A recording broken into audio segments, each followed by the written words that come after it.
Hey guys, welcome to How to Solution, and in this video we're going to show you guys how you can apply for an Indeed job search. At first go to the application. At first go to this option called Job Seeker.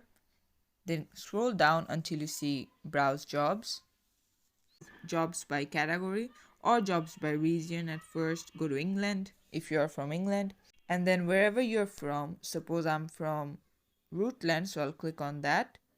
And then you see all of the works that are available in that city will pop up. So suppose I want to apply for to be an inclusion officer, so click on it, and then all of the list of the requirements will be given, so go through it carefully. And then suppose you want to apply, so click on apply now.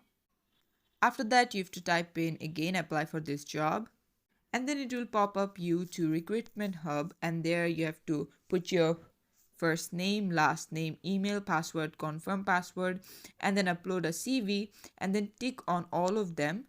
And once you're done, just select on create my account and continue the application.